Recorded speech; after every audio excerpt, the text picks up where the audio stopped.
I dated a mafia boss for 6 years. We planned 99 weddings. Guess how many times I actually became a bride? 0. Every time his fragile little assistant, Emily, so much as stubbed her toe or got herself kidnapped, he'd bolt faster than a smuggling ship leaving port. So this time I'm done playing. I disappeared, and guess what? He lost his mind. It was our 99th wedding attempt. The venue was a private yacht anchored off the coast of Valemont Harbor. A white carpet stretched across the rear deck, and in the distance, the Statue of Concord stood quietly over the golden sea. This time, there were no invitations. No friends. Just a few close family members who treated the whole thing more like a formality than a celebration. A few days earlier, I had been ambushed during a family meeting by one of Daniel's longtime rivals. I escaped alone, twisting my ankle in the process. It was still swollen, but I pushed through and confirmed the final vow sequence with the bishop. Daniel didn't seem to care. He hadn't visited the bridal suite. Hadn't looked at my foot. He spent the entire pre-ceremony break crouched in the VIP lounge, carefully wrapping a bandage around Emily Jennings' toe. She had scraped it getting onto the yacht. He gently held her foot and blew on the wound like she was some frightened animal. Across the deck, my mother watched with a stormy expression. "He never did that for you," she said quietly. "This isn't a wedding. It's a humiliation." Still, I put on the same dress that had waited with me through 98 failed ceremonies. At sunset, I stood at the yacht's stern, waiting for Daniel to walk me down the rose-lined aisle. Minutes passed. He never came. When I approached the VIP lounge, 2 armed guards blocked my way. "The boss has an urgent matter to handle," one said. "What urgent matter?" I asked. The door opened. Daniel stepped out, supporting Emily. His face was tight with concern. "Her foot's infected," he said. "I need to take her to the ER. Let's put this on hold. Once she's feeling better, I'll be completely there for you. All right?" He didn't even look at me. He just helped her into the helicopter. That year marked our 6th anniversary. It was also the 99th time he had canceled our wedding because of Emily. In the past, I would have broken down. Screamed. Begged. But this time I just smiled faintly. "Sure. Emily's foot can't wait." He paused, surprised by my calm. "When I come back, I'll bring you fresh lilies," he said. But I had never liked lilies. I once had an asthma attack at a banquet because of lily pollen. He had panicked, carried me to the hospital, and promised he'd never forget. Apparently, even that didn't last 6 years. The helicopter rose into the sky, stirring my veil and lifting rose petals from the deck.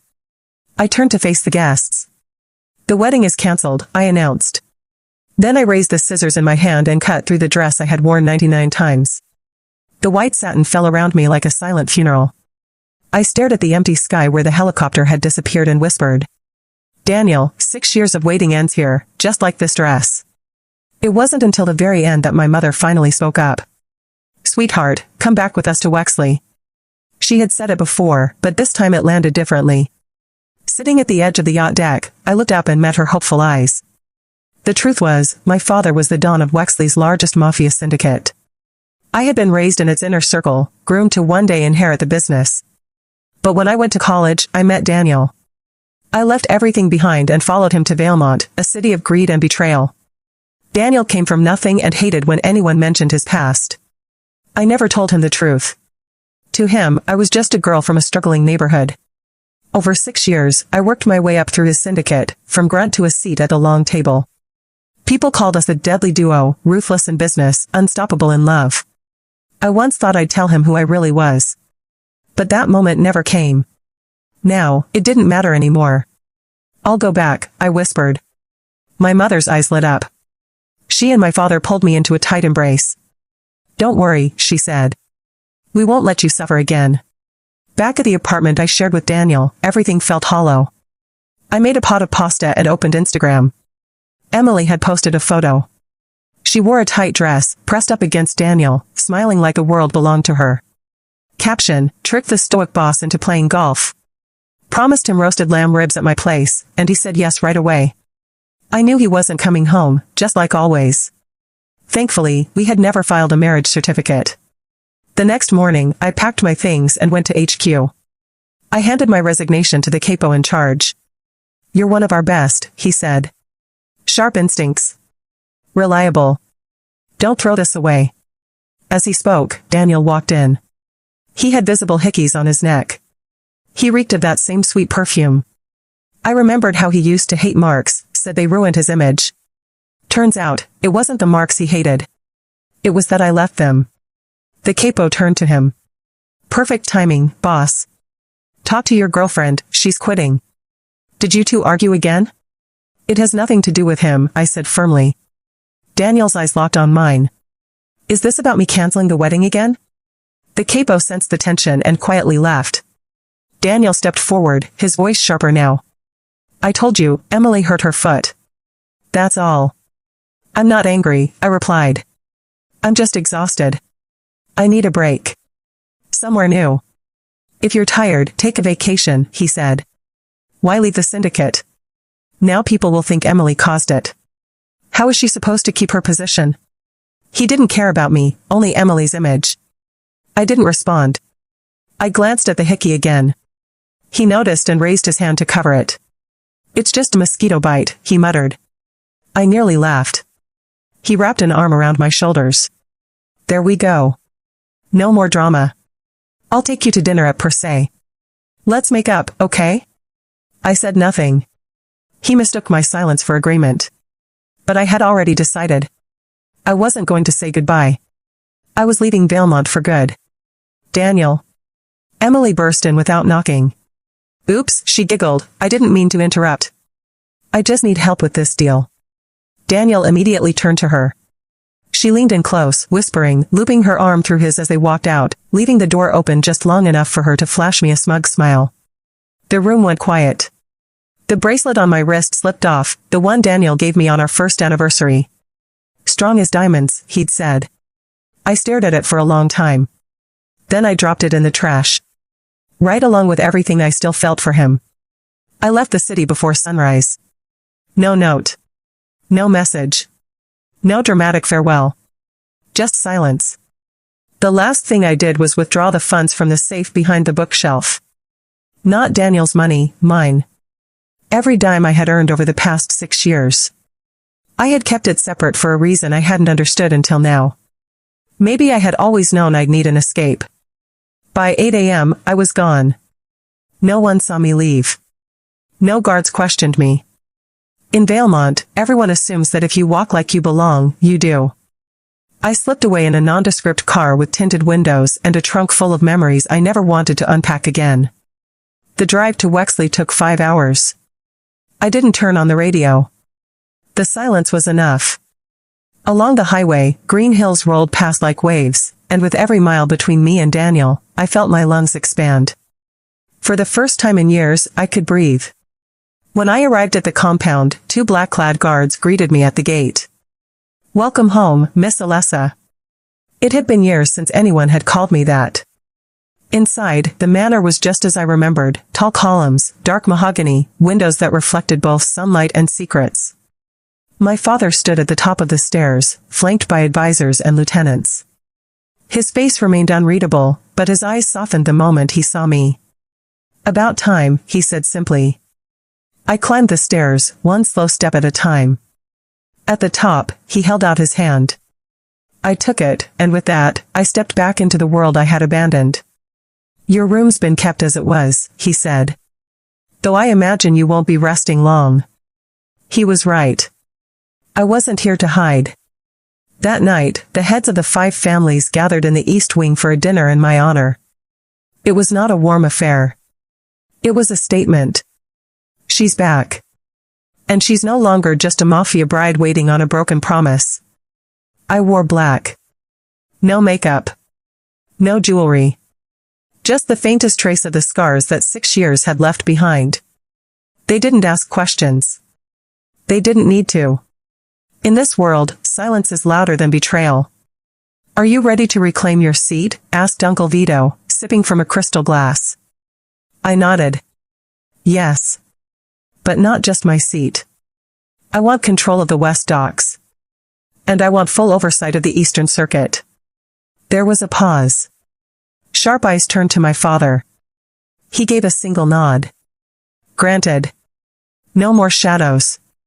No more sidelines. I was done playing second to a man who never saw me. By morning, I was already in the field, boots muddy, hands signing contracts, voice commanding respect. The docs bowed to me once again. And the whispers began. The mafia princess is back. And this time, she's not smiling. Back in Valemont, Daniel noticed. It started with missed calls. Then texts. Are you safe? Why didn't you tell me you were leaving? Alessa, this isn't like you. By the third day, he sent someone to check my apartment. Of course, I was gone. All that remained was the empty closet and the lingering scent of betrayal. Then came the message I had been waiting for. I miss you. I read it once. Deleted it. I didn't miss him. I missed who he pretended to be. Weeks passed. Wexley thrived. My circuits grew faster and cleaner. I restructured the finances, rooted out 2 corrupt captains, and doubled profits in less than a month. At night, I stood by the window, watching the stars. I didn't cry. I didn't drink. I planned. Until one night, I received a gift. A small velvet box. No sender. Inside was a pair of diamond earrings, ones I had once admired at a gala. A note beneath them read, I remember. I set the box down. And smiled. Because it was working. Daniel never chased anyone. He commanded. But now, he was unraveling. Because I had finally done the one thing he never expected. I left first. 2 days later, a man arrived at the compound. Alone. No weapons. Just a sealed envelope. For Alessa, he said, bowing. I opened it. Inside was an invitation. Handwritten. With Daniel's signature at the bottom. Dinner. No guards. No excuses. Just us. I showed it to my father. He frowned. It could be a trap. I know, I replied. But I want him to think I'm still reachable. Are you? I looked him in the eye. No. Still, I accepted. I arrived at the restaurant 10 minutes late. Daniel was already there, alone, true to his word.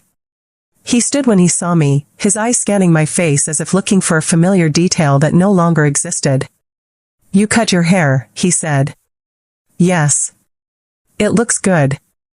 I didn't respond. We sat. The table was set for 2. Candles flickered between us. A string quartet played in the background. He had reserved the entire place. You disappeared. You let me. He sighed. I didn't know it had gotten that bad. It wasn't just Emily. I know. He leaned forward. 6 years, Alessa. We built everything together. You can't walk away from that. I didn't walk. I ran. And for good reason. I made mistakes. You made choices. Over and over again. He looked down. For the first time, he had no words. I took a sip of water. Why did you call me here? He hesitated. Because I still love you. I let that sink in. Then I stood. You love having someone who never says no. Who waits.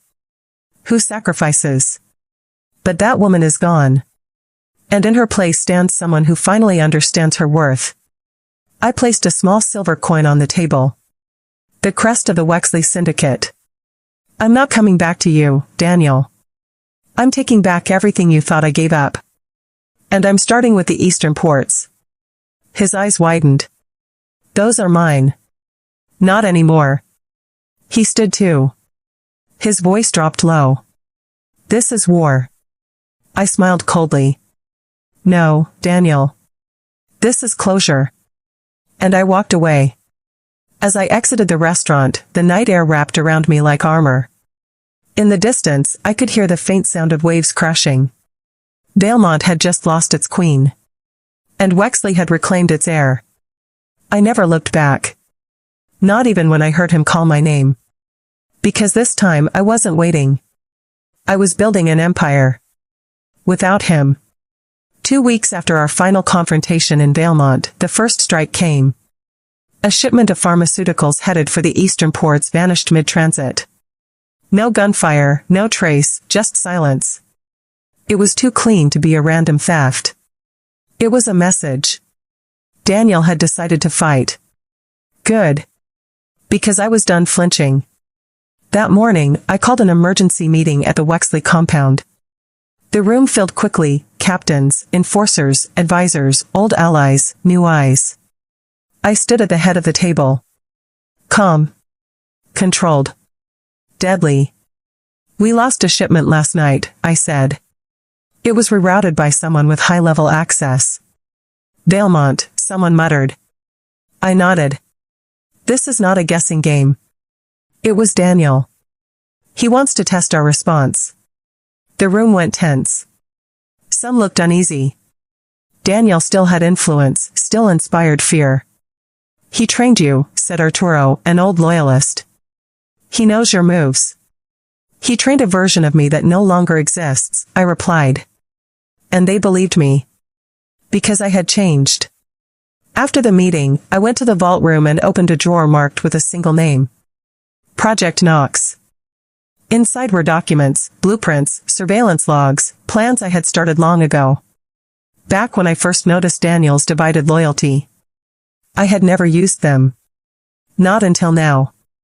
I spread the files across the marble table and began to move the pieces. Daniel thought he was facing the woman who once waited for him on docks and in Candlelit Suites. But he was wrong. He was facing the daughter of a Don who had taught her how to lead armies without lifting a single weapon. Over the next 5 days, I locked down the Eastern Circuit. I replaced the security system at all major ports. I reassigned personnel. Every guard who had ever taken a bribe was fired. Every route was randomized. Then, I made my move. A routine delivery to Valemont Harbor was altered, 2 hours late, different container numbers, rerouted personnel. I knew Daniel would notice. And he did. When the decoy shipment arrived, his men hijacked it as expected. But instead of pharmaceuticals, the crates held concrete blocks and GPS trackers. The moment the shipment crossed the Valemont city line, I pressed a button on my phone. Dozens of texts were triggered. To police contacts, reporters, rival crews. I signed them anonymously, of course. But the fallout hit like thunder. News spread that Daniel's crew had been caught stealing worthless cargo. Videos leaked showing his men scrambling to unload blocks while sirens wailed in the background. It wasn't about the money. It was about the humiliation. The next day, he called me. You want a war, Alessa? You got one. Click. I didn't flinch. Instead, I hosted a gala. To the outside world, it was a celebration of Wexley's legacy. To insiders, it was a show of power. I wore a fitted black suit and walked through the ballroom with my head high. People watched me with awe. The girl who had once stood in a man's shadow was now the storm he couldn't contain. A man approached with a glass of wine. Miss Alessa, congratulations. The docks have never run so smooth. Thank you. He smiled. Some say you're provoking Daniel too much. That you should have left quietly. I sipped the wine and replied, if I had left quietly, I wouldn't be here to toast my victory. That night, under the crystal chandeliers, I felt no remorse. Because I had given Daniel everything. And he had turned me into this. A week later, I got another surprise. A package arrived. No return address. Inside was a red velvet box. I opened it cautiously.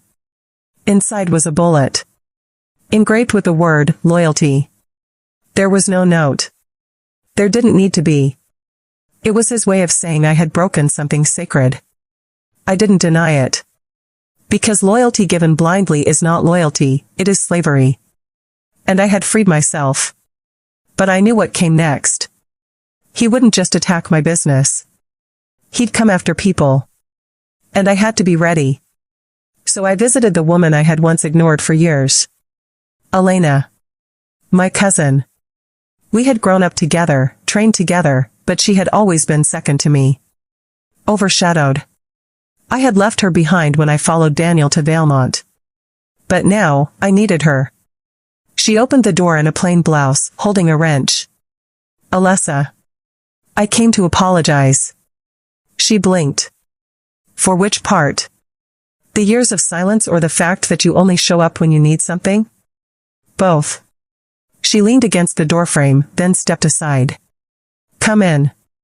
We sat at her kitchen table, surrounded by blueprints and scattered tools. I need someone I trust, I said. Someone who remembers who I was before all this. And now that you burned Valemont to the ground, you want me to stand next to you? I want you to stand with me before the fire spreads here. She studied my face for a long moment. Then nodded. I'm in. We spent the next 3 nights assembling a team. All women. All overlooked by the old guard. Sharp. Silent. Lethal. We called them the Vow. Each had a story. A betrayal. A scar. And each had sworn never to be underestimated again. With them, I reclaimed 3 warehouses Daniel's men had secretly controlled. I cut off his surveillance systems. I exposed his accountant for laundering funds through shell charities. And every time I made a move, I left behind a single calling card. 6 years. 99 weddings. No bride. He understood what it meant. It was personal now. One night, I received another call. This time, it was from my mother. Your father wants to speak to you. I entered his study an hour later. He stood by the fireplace, his hands clasped behind his back. You are becoming a force, he said. But you are also becoming a target. I know. You should end this.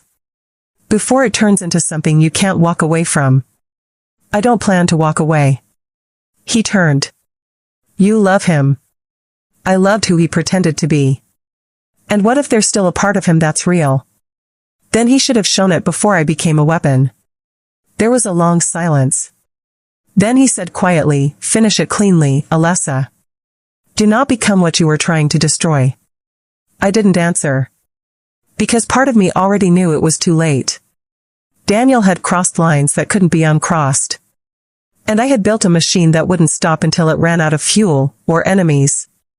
3 days later, I received word that Emily Jennings had left the country. Why? I asked. The informant shrugged. No one knows. Some say she cracked under pressure. Others say Daniel sent her away for her safety. I didn't believe either. Emily had always been a strategist. If she left, it was because she saw what was coming. And what was coming was something neither she nor Daniel could stop. Because I had already written the final chapter. And in it, I didn't need to become a bride. I needed to become a legend. I received the photo at 3 in the morning. No text. No caption. Just the image. Daniel, standing outside the Wexley courthouse, in full daylight, his hands in his pockets. Unbothered. Confident. A half smile on his face like he owned the world. Beneath the photo, scribbled in ink. Come home. We were better together. I stared at it for a long time. Then I turned off my phone. But the next day, he made his message louder. 3 of my lieutenants were arrested during a routine inspection at the Eastern Docks. The police found planted evidence, enough to keep them locked away for months. I had seen that trick before. Daniel had taught it to me. He was getting bold. Which meant he was getting desperate. Later that afternoon, Elena barged into my office. She held a tablet in her hand. He made a public statement, she said. Look at this. She played the video. Daniel stood behind a podium, surrounded by false charity banners and flashing cameras. His voice was calm. Rehearsed. I've always believed in second chances. In forgiveness. Some people build walls. Others build bridges. I choose to build. He looked directly into the camera. And to the one person who taught me what loyalty meant, I hope you'll come back. There's still time to stop this war before it burns everything we built. He had polished the story. Made himself look noble. Regretful. As if I were the one destroying the peace. As if I had started this. I almost admired the performance. Almost. Elena narrowed her eyes. He's spinning it. Making you the villain. Let him, I said. The real move's already in place. That night, I met with the logistics team. We traced every one of Daniel's shipments through Vailmont's underground route. For years, he had run weapons through a flower import business. It was brilliant, until now. We intercepted one truck, then another. We rerouted them. Took the cargo. Sent the drivers back unharmed but shaken. I wanted Daniel to know I could have ended them, but chose not to. He needed to understand. Mercy is not the same as weakness. 3 days later, he responded. I came home to find my apartment ransacked. Not the Wexley estate. My old one in Vailmont, the one I hadn't returned to in weeks. I had left a single thing behind. A small notebook. Full of poems I had written when I first fell in love with him. He burned it. The ashes were scattered on my bed. And on the wall, written in spray paint, were the words. Queen of Nothing. I didn't cry. I didn't even flinch. Instead, I sat down in the ruins and wrote my final move. I called a meeting of all Eastern Syndicate heads. They arrived that evening, each with their own guards, each curious and cautious. We gathered in the long hall, once used for coronation dinners. This time, it was war. I propose a merger, I announced. A new alliance. No more titles. No more thrones. One syndicate, built by all of us, led by vote, not blood. There was a long silence. Then a gruff voice from the back spoke. And who proposed this? You? I nodded. Yes. Because you want Daniel gone? No, I said calmly. Because I want the game to change. They listened. Because they were tired too. Tired of Daniel's greed, of my father's era, of being pawns in a war built on emotion. By the end of the meeting, 12 syndicates had signed. The Eastern Seaboard now answered to a council. Not to Daniel. Not to me. That night, I walked alone to the cliffs overlooking Vailmont Bay. The sea was dark. The stars overhead flickered like ghosts of old dreams. Daniel had once brought me here, on our first anniversary. We drank wine and kissed under the moonlight, promising never to betray one another. What a lie that had turned out to be. I closed my eyes. And I let it go. The love. The hope. The pieces of me still tied to that memory. Then I turned and left the past behind. Back in the city, Daniel was unraveling. His accountant fled to Greece. 2 of his captains defected. Emily was still gone, and rumors claimed she was selling secrets to the highest bidder. He stopped showing up to meetings. Stopped smiling. Stopped pretending. And then, he sent one final message. A dinner invitation. Not a trap. A peace offering. The card read. One last supper. No guards. No lies. Just you and me. Elena said it was foolish. My father said it was suicide. But I went anyway. Because I needed to see what remained. The place was familiar. A rooftop restaurant where he had once promised me the world over tiramisu and red wine. It hadn't changed. But we had. Daniel sat alone, nursing a glass of something amber. When he saw me, he stood. His face was thinner. His eyes hollow. You came. I wanted to see who you are now. He pulled out a chair. I sat. For a moment, neither of us spoke. Then he said, I miss her. Who? You. Before all this. I tilted my head. The girl who forgave you 99 times? He looked down. Do you think I ever loved you? He asked quietly. No. His gaze snapped up. I know you didn't. Not the way I needed. He swallowed hard. I tried. I thought I did. I leaned forward. You loved the idea of me. The loyalty. The silence. The woman who bent so you wouldn't have to. He said nothing. I continued. But you never asked what I wanted. You never stopped to wonder why I stayed. And now it's too late. He nodded slowly. I thought I had more time. We always think we do. I stood. He didn't stop me. Goodbye, Daniel. He whispered, Alessa. But I was already walking away. This time, for real. No more second chances. No more dinners. No more hope. Just the sound of my heels against marble and the future stretching out before me. Back at the compound, I gathered my things. I wasn't staying in Wexley either. I had one more place to go. A coastal city in the north. Clean. Quiet. Unclaimed. No history. Just opportunity. Elena stood by my car as I loaded the last bag. You sure about this? Yes. You built an empire. I don't need an empire. I need peace. She nodded, then hugged me. When you're ready, come back. I smiled. If I'm ready. And then I drove. I didn't look back. Not when the gates closed. Not when the compound vanished behind hills. Not even when a message buzzed on my phone. From Daniel. One word. Regret. I deleted it. Because regret can't rebuild what betrayal burns. And some love stories aren't stories at all. They're warnings. The northern coast was nothing like Valemont. No roaring limousines, no murmurs of corruption in alleyways.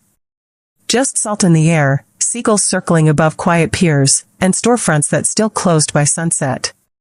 I rented a modest house at the edge of a cliff, where the wind sang through broken fences and the sea punished the rocks below like a reminder that even beauty can be violent.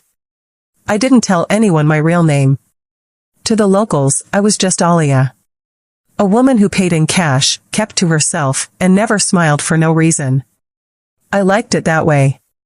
Each morning, I would walk barefoot through the cold sand before the sun rose, letting the chill bite my ankles. It reminded me that I was still alive. That I had survived. I had left behind Wexley's legacy. I had buried Daniel in silence. But the past never really dies. It just waits. It started with a letter. Slipped under my door. No return address. No postmark. Just my name written in slanted handwriting I hadn't seen in years. Alessa. I opened it with trembling fingers. Inside was a single sentence. You think it's over, but you never asked who pulled the strings behind Emily. That night, I couldn't sleep. I paced the living room for hours, replaying every moment of those 6 years. Emily. The perfect pawn. Fragile. Needy. Loyal to Daniel, or so I thought. But the letter changed everything. What if Emily hadn't been acting alone? What if someone had wanted to keep me distracted, humiliated, sidelined? I pulled out my old phone, the one I swore I'd never use again. It had no signal, but the files were still there. Photos. Notes. Call logs. I opened a folder marked archive and stared at a timeline of all 99 weddings. All 99 cancellations. The pattern was too clean.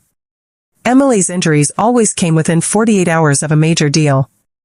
Her crises always coincided with decisions where I had more leverage than Daniel. Every time I was about to rise, she fell. And Daniel ran. Was he stupid, or was he being manipulated, too? The next morning, I took a train. 8 hours south. Back to Valemont. The city hadn't changed, but I had.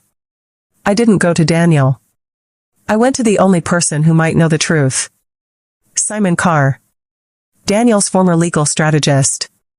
The man who handled every backroom agreement, every property transfer, every offshore account. He lived in a glass tower downtown, guarded by cameras and silence. I waited outside his building until he left for lunch, then slipped in behind a courier.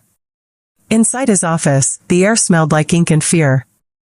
He looked up from his desk, startled. Alessa? Close the door. He did. His hands trembled slightly. I heard you disappeared. I did. But you left a thread untied. Emily. His face shifted. She's gone. Not the question. Who was backing her? He swallowed hard. I can't say. You can, I said calmly, or I'll make sure your name ends up on the next federal leak. He hesitated. Then opened a drawer, pulled out a flash drive, and set it on the table. I didn't know how deep it went. I just handled the paperwork. But she wasn't just playing Daniel. She was getting paid. Quarterly. By someone else. Who? Valemont Holdings. I froze. That's Daniel's front. He shook his head. Used to be. 3 years ago, he was quietly pushed out. The shares were sold. Silent investors. Shadow boards. Someone wanted control without visibility. And Emily? Was their plant.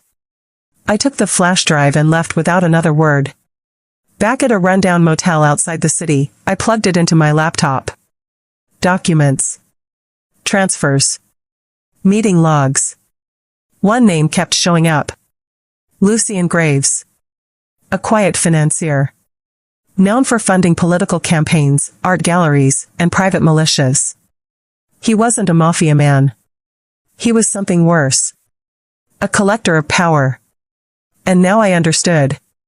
Emily was never Daniel's assistant. She was Lucien's asset. Her job was to keep Daniel chasing chaos while Lucien took control from underneath. And me? I was just collateral. A woman with too much influence. Too much heart. He turned us against each other while he built an empire in the dark.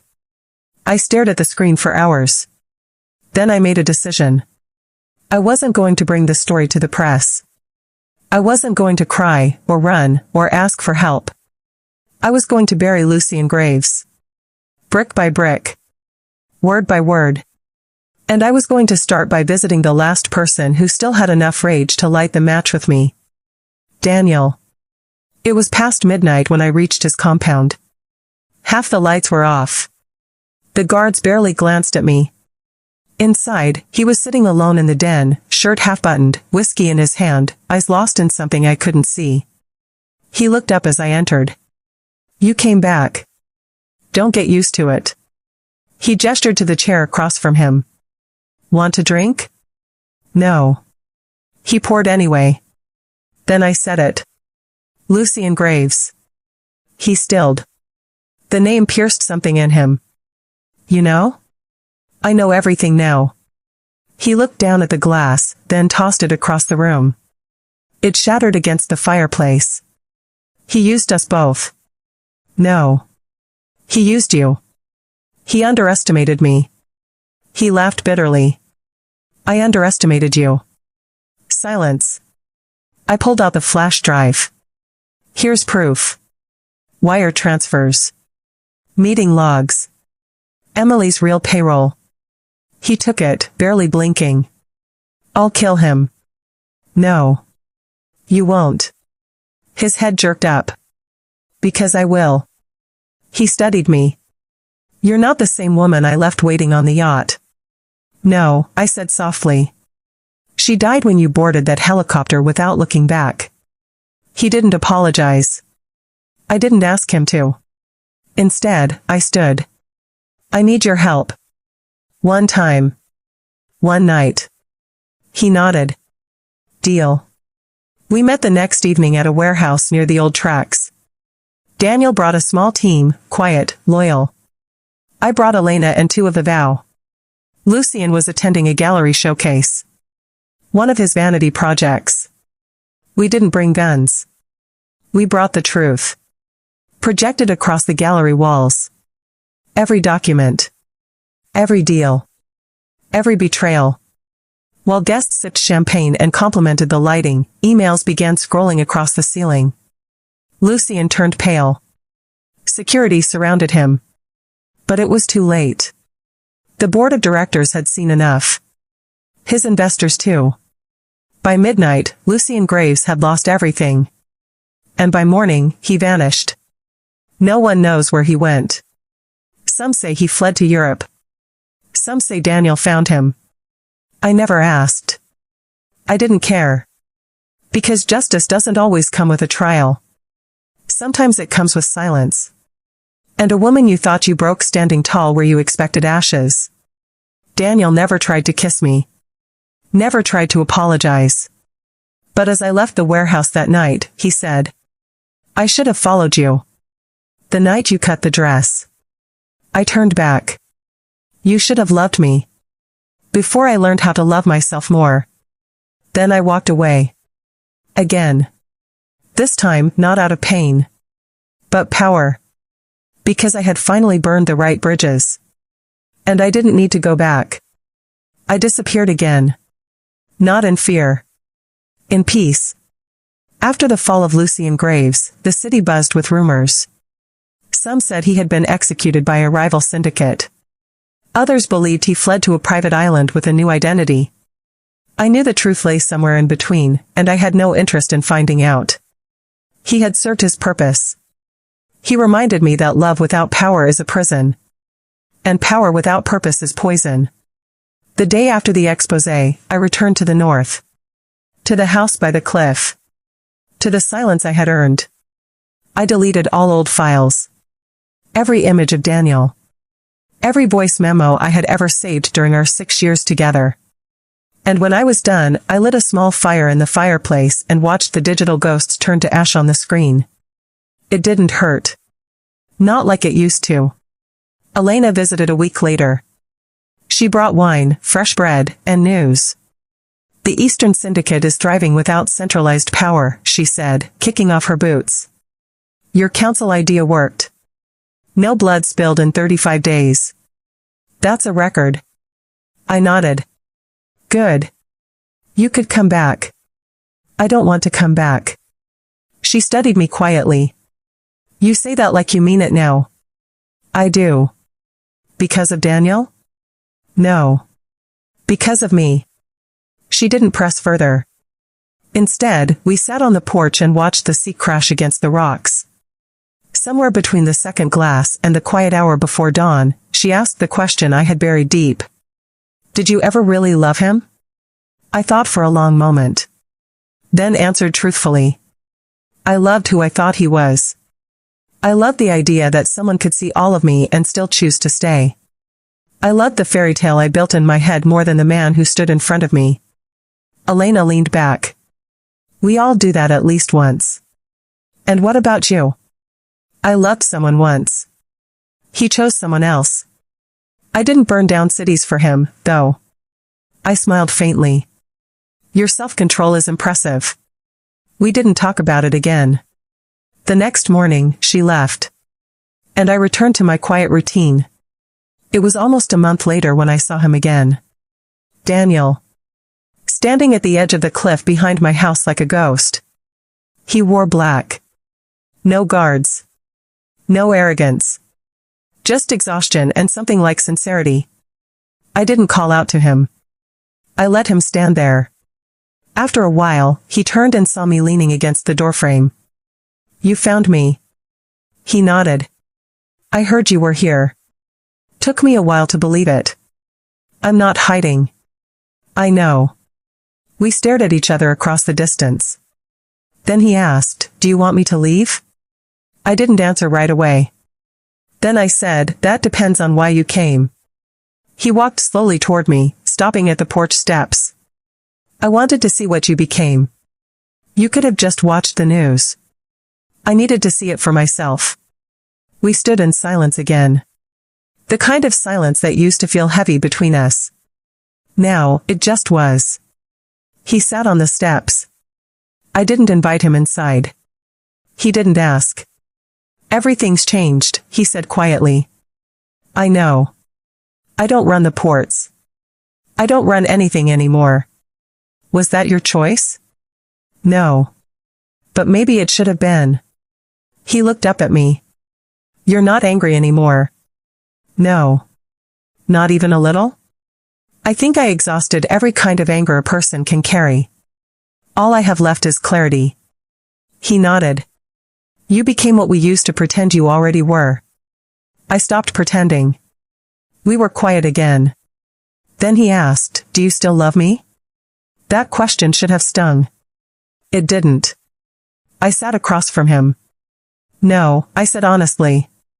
"I loved the idea of being chosen. You made me believe that love required sacrifice. That waiting made me strong. But it didn't. It made me small. I never meant to hurt you. But you did. I know." He ran a hand through his hair, eyes tired. "I tried to replace you with Emily. I thought if I could protect someone else, maybe I'd be worth something. And now? Now I know I was never protecting anyone. I was hiding." We sat in silence for several minutes, the waves crashing behind us like background music to a scene neither of us knew how to finish. Finally, I stood. "You're not the villain in my story anymore, Daniel." He looked up. "But you're not the ending either." He didn't argue. Instead, he smiled faintly. A sad, grateful smile. "Can I ask one more thing?"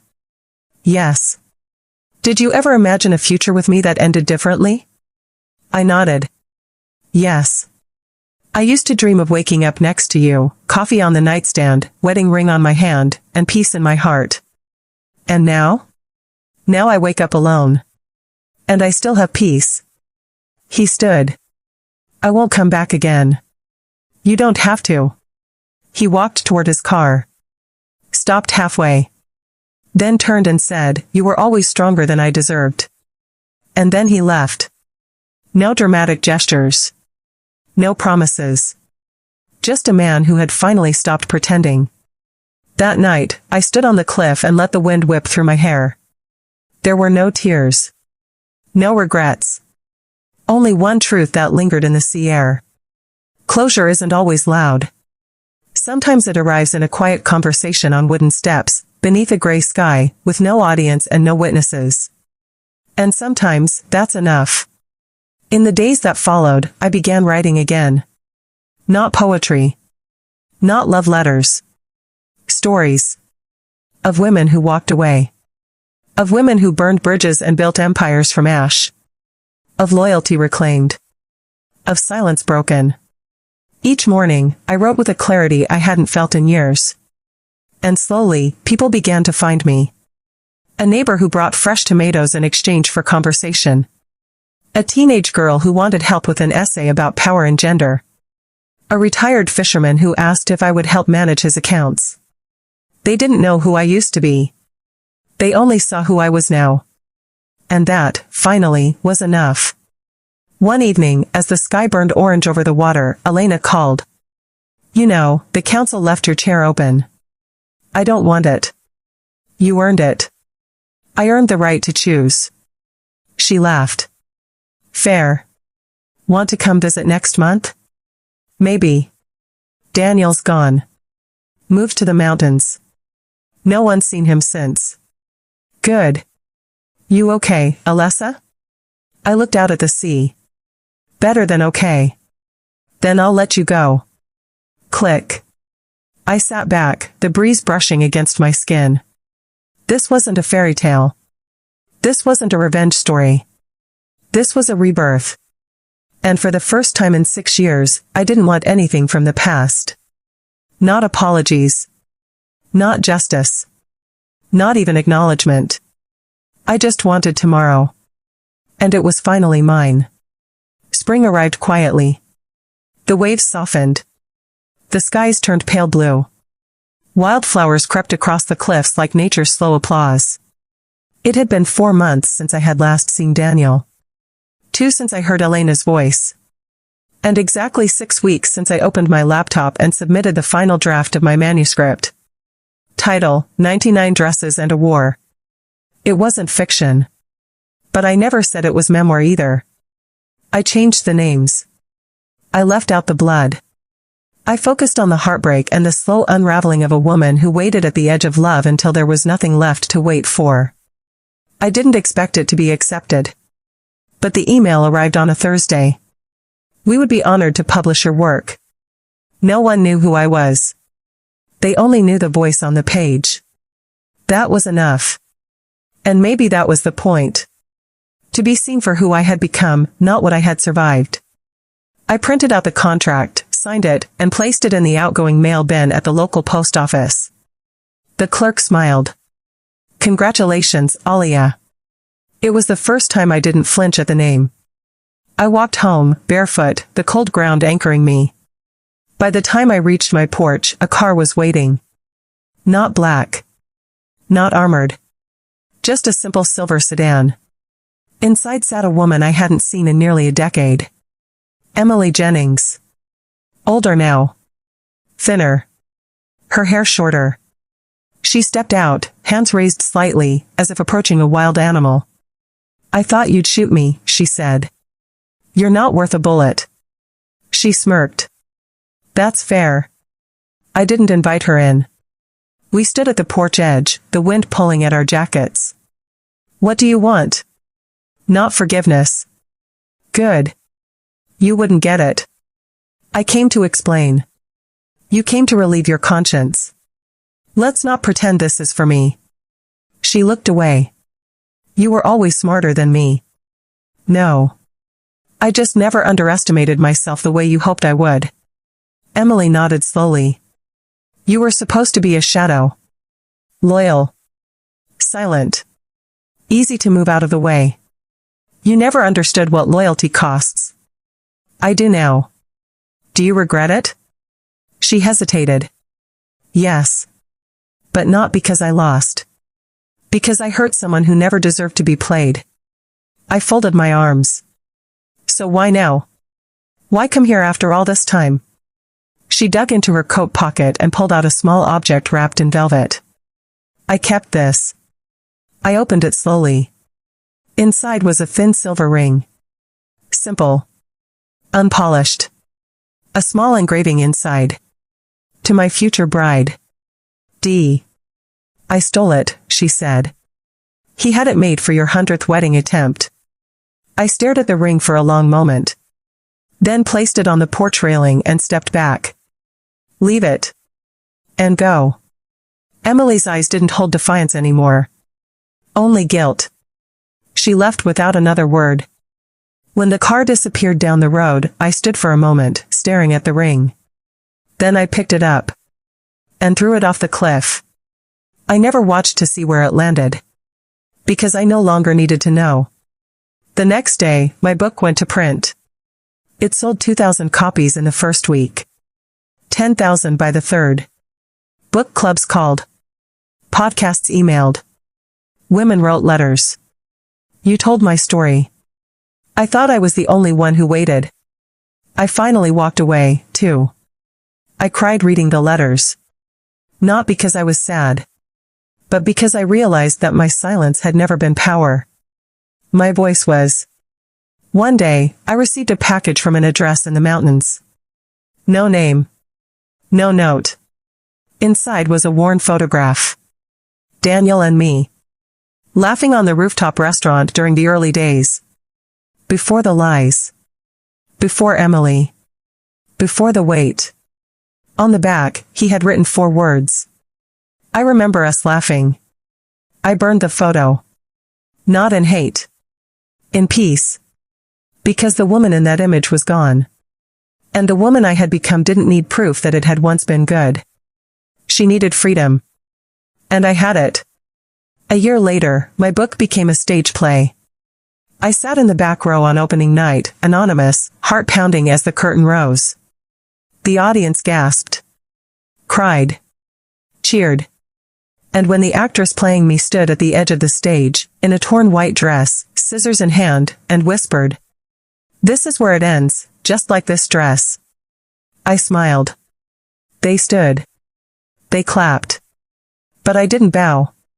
Because the applause wasn't for me. It was for every woman who had waited too long. For every woman who had cut herself free. I walked home under the stars. The theater faded behind me. The wind felt warm. And for the first time in years, I wasn't thinking of Daniel. Or Emily. Or betrayal. I was thinking of morning. Of the smell of salt and coffee. Of pages unwritten and stories untold. Of what comes after survival. Because this story didn't end in marriage. It didn't end in revenge. It ended in reclamation. And I would write the next chapter, not as a woman who had been broken, but as one who finally knew she never needed to be chosen to matter.